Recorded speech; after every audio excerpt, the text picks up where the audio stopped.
Sit up, what's the difference? Oh, crunches with your legs too, right? Like a...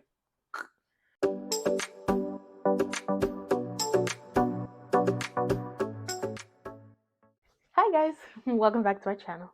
If you're new here, welcome. Here's a place that we advocate for disability inclusion and spread awareness to make the world just a little bit brighter. My name is Janelle, and a quick visual description, I'm just wearing a plain light blue shirt, and the background is that I'm here in my room. Today, I'm going to be talking about some of the common co-occurring conditions that come along with Tourette syndrome, since a lot of people just kind of see the tics, which are, kind of more outward thing people see, but there's a lot going on under the surface. So let's get into it. So the Tourette Association of America has an iceberg image that they use to kind of show the wholeness of what Tourette syndrome is really like, right? So of course you have motor tics and vocal tics above the surface because that's what other people see, but there's a lot going on underneath the surface that people don't realize is part of Tourette syndrome, that is part of the experience. It's a lot of common co-occurring conditions. So I'll talk about a few of them because there's a lot, but we'll just talk about a few for now. So the first one that I want to talk about is ADHD. ADHD. I don't necessarily have ADHD that I know of. ADHD is a very common co-occurring condition of Tourette syndrome. Of course, it presents different in boys than it does in girls most of the time. There's a lot of people that are getting diagnosed with that later in life. But usually, if you do go to the neurologist for a diagnosis of Tourette syndrome or long-term tic disorder, they will kind of go over some of those things. Like I remember he started to try to see if there was any other common co-occurring conditions. He was asking if those were things that I was already diagnosed with, or if not, if there were things that I could kind of relate with in some of the symptoms, just to see, what could all be going on. So of course with ADHD, it's a really common neurodevelopmental disorder, which basically means it has to do with the brain and kind of happens when you're younger as you're developing. And it has to deal with hyperactivity, sometimes inattentiveness, sometimes it's a mix of both, depending on which type of ADHD you have, and a lot of impulsivity as well. Tons of people that speak about it better that I can. I don't know more about it. So I'll link some of those down. If you're interested in learning more about ADHD and specifically how it can present and what some of the symptoms are and stuff like that. I don't think I said this earlier, but I'm going by a list that's off of Tourette.org, which is the Tourette Association of America's website. And there's a post, or I guess a page they have on co-occurring conditions. So I'm just going down the list and talking about those. Another common co-occurring condition with Tourette syndrome is obsessive compulsive disorder or obsessive compulsive behaviors, which sometimes it's not fully OCD. So it's kind of like I wouldn't even say a subtype. It's not a subtype, but it's just, some people say obsessive compulsive tendencies, which is, yes, very much what I have. So with OCD, you have a lot of kind of a back and forth with some obsessions that people may have in their mind and compulsions to kind of ease the anxiety that comes with it. There's kind of an interesting aspect with Tourette syndrome and OCD when they start to kind of meet in the middle sometimes with things. So I know sometimes a tic might start out just as a tic, and then maybe the way somebody might have done something. So for example, I have one where kind of type on the keyboard, and if somebody was having that tic with obsessive compulsive disorder, maybe sometimes it doesn't feel right, or if you have a need for symmetry, maybe one hand hit it harder than the other, so then your OCD kind of jumps in and you have to do it again till you kind of get it right. And then doing the action that is a tic will trigger your tics, so it kind of becomes a cycle. There's also a subtype of OCD that is called Tourettic OCD, which is more compulsions, not necessarily obsessions, right? So there's certain things people think about, intrusive thoughts that may come up that gives them anxiety, and then they have to relieve it by doing a compulsion. With Tourette OCD, it's just there's a certain feeling that you get when you're about to have a tic, a certain sensation, and people will have that sensation or I don't know if they'll have that sensation, but they'll have that need to do it in a certain object. So it might be a tic, or it might be I need to tap that, but there's no obsession behind it that you're trying to relieve, if that makes sense. It's really interesting, but that is a thing. Not only people with Tourette syndrome have Tourette OCD, other people can have Tourette OCD because there's a different subtypes of OCD. But it is also very common in people with Tourette syndrome since their brain kind of already works in that tic-like way, if that makes sense. So the next common co-occurring condition with Tourette syndrome are pretty much any type of like learning disabilities or learning differences. So think like dyslexia, dyscalculia, dysgraphia, um, issues with like executive function challenges. And I, never got necessarily diagnosed for a learning disability, but I'm pretty sure that I had dyscalculia. I had a math teacher pointed out before when I was in high school. And she was like, yeah, maybe you should look into that. Maybe you should tell your parents to go get you tested. But of course, it didn't happen. I had issues with like numbers, not just like in math, but like remembering certain things. Like I got on the wrong bus one time because I was looking at the number and I was like, I think that's my bus. Yeah, that's my bus. And I got on and I saw the driver and I was like, you're different. But I thought it was a substitute driver. And then once I saw all the students, I was like, oh, that's not my bus. So I got off and I like ran up to the front.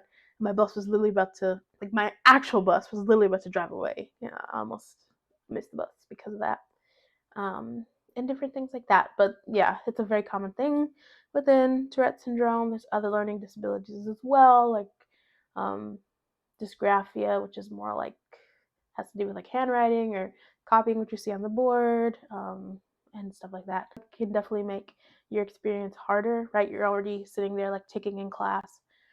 If you have something else like OCD with that, and you have to like erase certain words because it doesn't look right, and then you have dysgraphia, like it becomes a whole mess, a whole thing like that. So it's rough. It can be very rough for sure. It's common for people to have at least one co-occurring condition, but I know many, many people that have more than one. So, and it's not wrong if you don't have any of these, but I do know there are many people that have more than one co-occurring condition, uh, along with Tourette syndrome. So it can get rough. Next on the list is behavioral problems.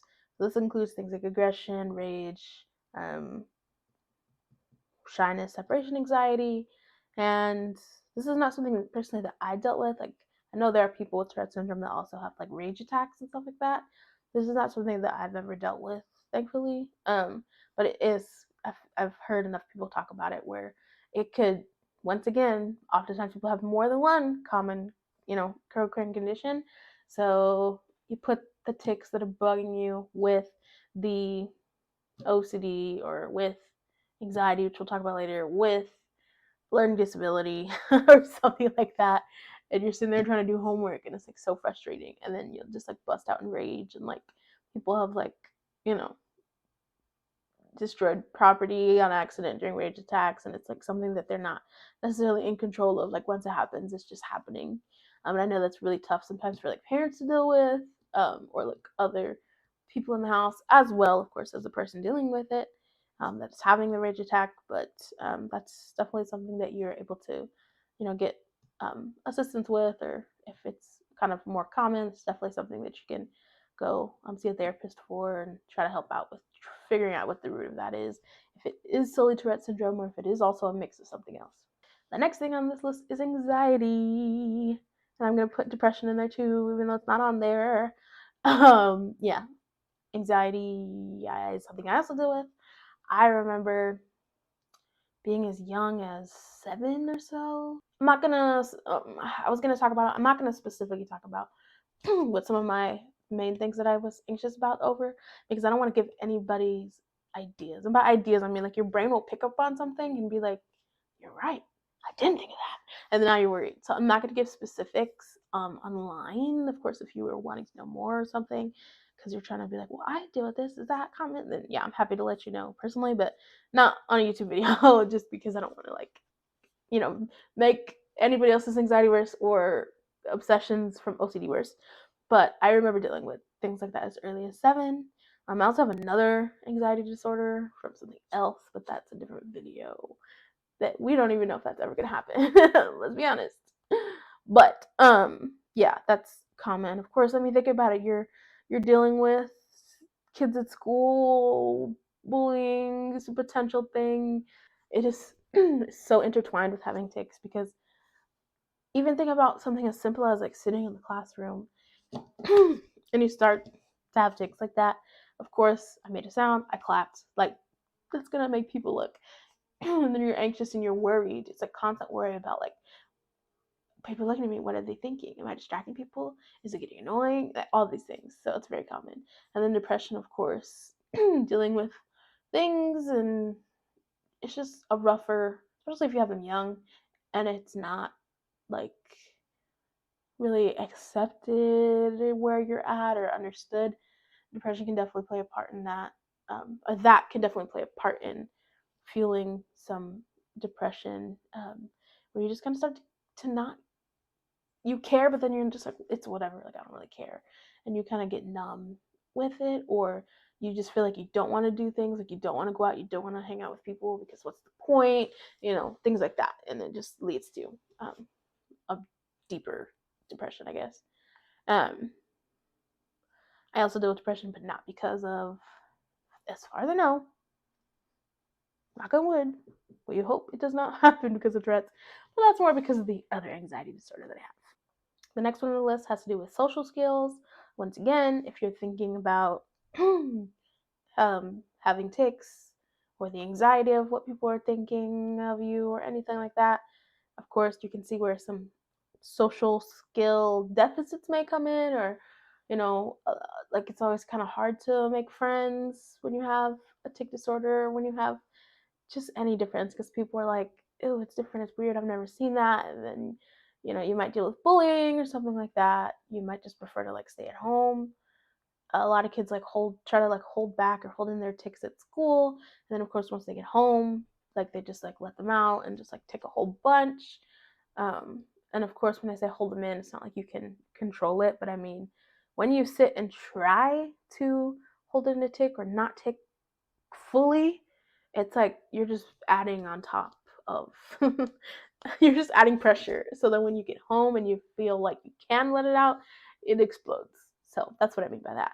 You might not have time to go to the mall with your friends after, go to the park, or you might be on that soccer team or something, but people might not want to talk to you because of your tics or because of your OCD or whatever. And it's sad, it really is, but I do know that there are people out there, there are kids out there that if you are wondering or worrying about this with your child, there are people out there that will play with your child. There are kids out there that will stand up for your kids. It just takes a while sometimes to find them. And that's why sometimes the social deficits come in with having Tourette syndrome. The last thing on the list I would have to say is sleeping issues. Now, when it comes to sleeping, my issue sometimes is falling asleep. Sometimes people have tics in only certain uh like there certain tics only happen in certain environments. So for example, I only have a tic that happens when I am sitting on my couch because of the way the back is, and I hit my head in the back. I don't necessarily try to hit my head in the back of anything else. I know some people sitting in the car will trigger only certain tics that happen with the car. So when it comes to sleeping, there are some tics that only happen when I'm in the bed. And thankfully, once again, knock on wood, I have not had this tic in a while, but it has come and gone and come back and gone. So the tic is where I will lay in bed and I have to like, it's almost like I'm doing a sit up. Like if I'm on my back, I mean, I try to move to my stomach, but it still ends up happening where I had to like a sit up or like a crunch. A crunch? Sit up, what's the difference? Oh, crunch is with your legs too, right? Like a, okay, no, I have to do a sit up. And clearly, if you are starting to fall asleep or you're starting to feel comfortable to fall asleep, you will be uncomfortable because the feelings tick, then you tick, and then you like lay back down, and it might happen like it might happen 4, 5, 6 more times until you get a little bit of a break and can like relax and lay down. Um, Ooh, Sorry, there's a lot of eye tics. Got a little dizzy there. That's another thing that happens sometimes with eye tics is it makes you like dizzy. Um, it's not necessarily a co-occurring condition, but it's a very common thing that happens. But yeah, so I do that, and then I'm like laying down trying to go back to sleep, and then it happens again, and it is so annoying. I also have a tic that only happens when I'm in bed. It's not like restless leg syndrome because I have a friend that has restless leg syndrome, and it's very different. I know it feels like a tic. Like it feels like what a tic feels like, where I just have to like move my legs in bed like this. And of course, if my dog is near my feet, he's like, "What the heck is happening?" So he tries to move kind of up near my side, but I just have to move my feet like all like. Just think of like 2-year-old having a tantrum, falling on the floor, sprawling. That's what my legs do, and then they stop. That's the tic. And then it happens. I guess it's also kind of like the feeling of my legs against both the sheets and the blanket. That's probably why it only gets triggered in bed. And I also, knock on wood, have not had that tic in a while. Um, but it has come and gone and come and gone. So it means there's potential for both of them to come back again. But you could see how things like that can make you kind of have a hard time falling asleep and deal with some insomnia, um, especially if like you've been kind of holding it, trying to hold in tics that day, and then you finally get to a spot where your body's trying to rest. Sometimes people have more tics when they're like trying to relax and rest, and then of course it takes forever to fall asleep. So some people have to start their bedtime routine earlier because they know it's going to take them a lot longer to fall asleep. And then, of course, thinking about if you have another co-occurring condition like OCD, and you have to do all these things before you go to bed, and then lay down and get up and do it again, lay down and get up and do it again, lay down and get up and do it again, then you can see how sleeping issues can come from that.